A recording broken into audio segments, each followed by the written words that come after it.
Сайн байцгаана уу эрхэм мөндөд үзэгчдээ. Монгол бахархал булангаар та бүхэнд Монгол бичгийн эртний дурсгалуудыг танилцуулж байгаа. Энэ удаад Мөнх хааны хөшөөнд дээрх бичээсийг, гэрэл хөшөөнд дээрх бичээсийг та бүхэндээ танилцуулъя.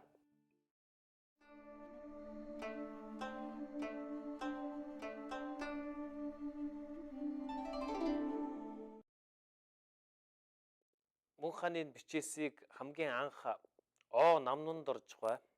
Энэ одоо манай Монгол улсын нэрт монголч эрдэмтэн намнанд орж байгаа тэргүүтээ Шинжлэх ухааны академийн орон нутгийг судлах ангийнхан 1953 онд олсон байдгийг. Тэгээд 53 онд анх олж нээж илрүүлчихэд 55 онд түүхийн музей рүү авсан. Тэгээд тэр байсан газар нь оронд нь гэхүүд гэрэлт бас нэг хөшөө эндээс Мөнх хааны гэрэлт хөшөөний бичгийг эндээс авлаа гэсэн бичгийг үлдээсэн.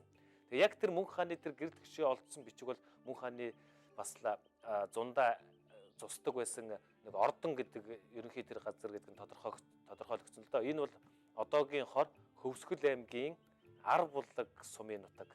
За одоо та бүхэнд яг үзүүлж байгаа энэ чухам яг энэ хэсэг эндээс энэ Мөнх хааны хөшөөний бичиг олдсон байна. Тэгээ нэг азтай юм байна л да.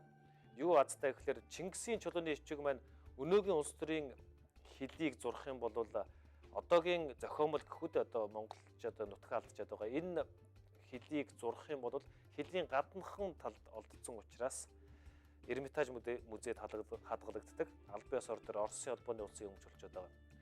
Харин тэгээ буцааж авч чадахгүй тийм ээ. Хичнээн соёлын зүйлсийг нэг улсаас нөгөө улс авсан буцааж өгсөн тийм тохиолдлууд гарсан. Гэхдээ манад бол Чингисийн чулууны бичиг өгч чадахгүй.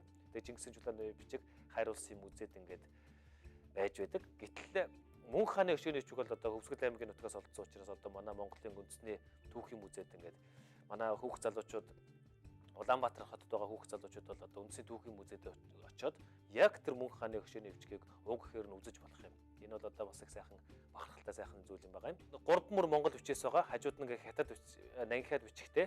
Тэгээд тэр нангихад бичгэн дээр нь болохоор Шагжаа сүмийн бичээс гэж бичсэн байдаг. Тэгээд тийм учраас зарим судлаачид энэ чулууны бичгийг Мөнх хааны хөшөөний бичиг биш Шагж сүмийн бичээс гэж нэрлэх нь зүйтэй гэж бас үздэг тал бий. Тэгээд тэр бол юу гэж нэрлэх нь бас чухал биш юм. Хамгийн гол нь тэнд монгол бичгээр юу гэж бичсэн байна вэ? Энэ монгол хэлний ямар сонирхолтой түүхийг өгүүлж байна вэ гэдэг нь их чухал юм аа. За тийм учраас бүгдээр одоо бичгийг тухайлан авч үзцгээе. За одоо ингээд сэрүүлсэн хэсгийг ингээд авч үзье да. Эхний мөрн уруугун урууги гуур хэдэн үестэй. За дараа нь ингээд мөр тэтгээ дээрээс нь бичсэн. Мөнх хаан түмэн насалт тугай химээжүү барс түгэ босгаагуул гэдэг энд нэг баларцсан байгаа юм.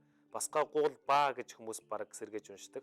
Босгаагуулснийгч гэж бас байж магадгүй. За дараа нь 3 дугаар мөрн хүртэл энэ дабаригууну буян хүртгэ. Дабаригууну гэдгийг эртний Монголд хэл бичгийг судалсан эрдэмтэд учралт гэсэн утгатай эртний Монгол үгээ гэдгийг тогтооцсон байгаа.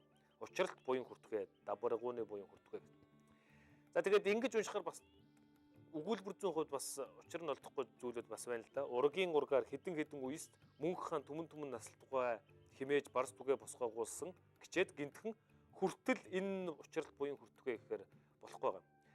Тэгсэн одоо нэрт монголч эрдэмтэн Попе Америкийн нэгдсэн улсад монгол судлалыг үндэслэн алдарт монголч эрдэмтэн Попе их сонирхолтой бас яг үнэн зөвөөр яаж унших вэ гэдгийг анхаа зөвөөр нь уншсан ийм тайлсан гэхүүд одоо энэ Попегийн саналаар бол яасан бэ гэхээр энэ 2 дугаар мөрнөөс энэ мөр тэтгэж бичсэн Мөнх хаан гэдгээс нь эхэлж унших хэрэгтэй байна. Тэгээд дараа нь хоёр талынх нь мөрийг нь унших хэрэгтэй.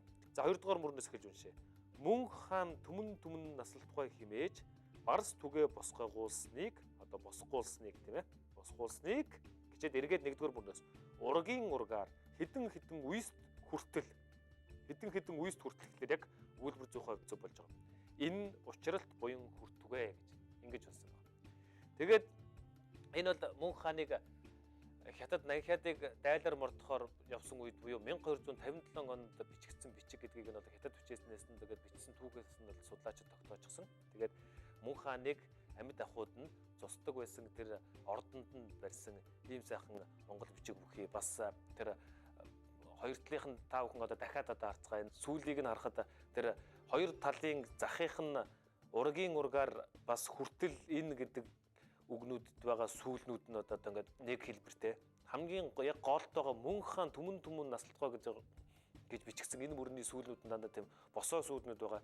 Тэр мөр тэтгэх ёсноос гадна мөрийг хичнээн сайхан жигдэл бичсэн байна уу тийм ээ. Уран бичлэгийн талаас, Монгол бичгийн соёлынхаа талаас, Монгол хэлнийхаа талаас олон сайхан түүхийг өгүүлэх энэ сайхан дурсгал одоо манай Улаанбаатар хотод үндэсний түүхийн музейд хадгалагдаж байгаа. Хүн болгон ороод үзэх боломжтой байна гэдэг бол та бид их сайхан түүхээрээ, Монгол бичгээрээ, Монгол их хэлээрээ бахархах нэгэн сайхан үзмэр юм да.